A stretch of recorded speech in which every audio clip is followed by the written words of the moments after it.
times when you feel like you're not doing enough, you're not good enough, put yourself and your work out there. You never know who's watching, you never know who is being inspired by your work. No matter, I mean, you can compare yourself to others, but the whole idea is that why are you comparing yourself to the person? What are you deriving from the comparison? This guy came out with an envelope, bro, like an envelope of money to sow a seed in the church. So in my head, I was like, if God actually blesses this guy, then I mean, I'll question God. The tutorials help, they are helpful, right? But then it gets to a point where you need someone who can, tutor you person to person. All right, so in my previous video, I mentioned 5 mistakes I made coming up as a creative, right? And so in today's video, I'll be sharing the remaining 5 I promised earlier. And as an addition to that, I'll be sharing with you some mistakes from other creatives which I gathered on Instagram as well. And so without further ado, let's jump right into the video.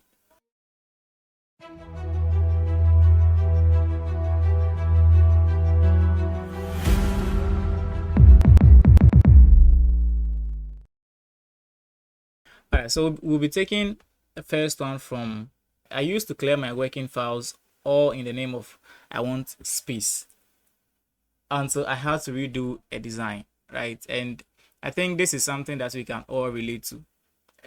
If you're a designer, it is necessary for you to have some sort of backup for your files. If it's a cloud storage, if it's an external storage, I mean, you need to back up your files because I mean, as a designer, you're always going to be clearing files on your PC. So if you don't have a backup of your files, you are definitely going to lose it. Probably when you need space or when something happens to your PC.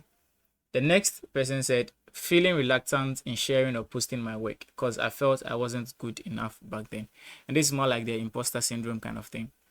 And this is something that is part of the creative process, or it's part of every creator's journey or every creative's journey, right? There are times when you feel like you're not doing enough, you're not good enough, and sometimes it feels as if you are being a perfectionist, right? But I mean, they are similar, but then the whole idea is that put yourself out there, right? Put yourself and your work out there. You never know who's watching, you never know who is being inspired by your work. No matter how bad, no matter how good your work is, put it out there. I mean, I've personally experienced it as well coming up as a designer. There were times when I felt like I should only share works that I felt they were good enough to be shared until I got to a point where I realized, nah, just share, right? Share anything. The good ones, the bad ones, the ugly ones, share it, right? That's the whole idea of being a creative. Put yourself out there. You never know who's watching. The next person said, comparison, flop projects, bad investments, trust some clients too much. And I mean, comparison is one of the worst mistakes you can make coming up as a creative, right? I mean, you can compare yourself to others, but the whole idea is that why are you comparing yourself to the person? What are you deriving from the comparison, right? If you compare yourself to someone and the person ends up inspiring you, that's a good thing, right? I mean, it's good, right? So it means that you comparing yourself to the person makes it a good thing to do. But the moment you compare yourself to someone and then you start feeling like the person is a competition, you start feeling like you have to do better than the person, that is when it becomes detrimental to your mental health as a creative, right? Flop projects, some projects will not always work out. Yes, some projects will just be bad. Then bad investments.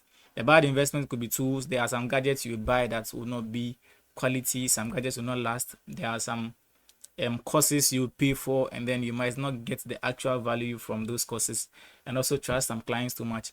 Let me share this story, right, real quick. So there was this guy from my church. The guy is apparently a doctor, and then he DM'd me. He came to me that he's about to start a bakery, right? So he wants me to be the designer for his bakery. So we spoke, we agreed on the specific amount. Let's say we agreed on 800 cedis, right? So I started working on his designs for him. I mean, by then I was not coming up as a designer, so I didn't know that I had to take a down payment or something like that. And I felt like, I mean, he's from the church, so he can't be a bad person, right? Yeah. So I started working on his designs. I could work on 5, 6, 7, 8 designs a day, bro. That was crazy. And so the month came to an end, and then this man had to pay me, and then it became a back and forth kind of thing, Charlie. I had to ask for assistance from some of the leaders in the church, and they couldn't do anything about it. there was one lady I spoke to in the church, a lady pastor who spoke to him. She said, oh, she has spoken to him, he's going to give me back my money. He never did. And so the next time, there was one time I went to church, and then I met this guy. I mean, they were doing seed sowing or something like that, and then this guy had not paid me my money. I think he only gave me about 100 cedis by then. And then that day I went to church, and then they were doing some seed sowing kind of thing, and then this guy came out with an envelope, bro, like an envelope of money to sow a seed in the church.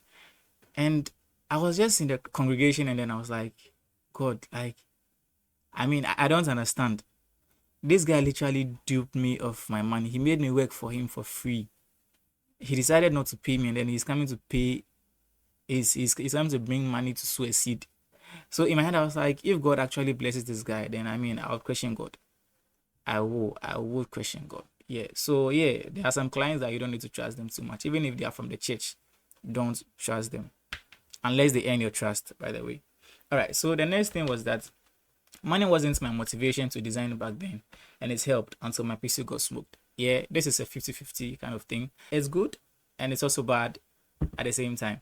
Coming up as a designer, you don't necessarily have to focus on making money, or making money out of it, because coming up there are lots of things you need to learn.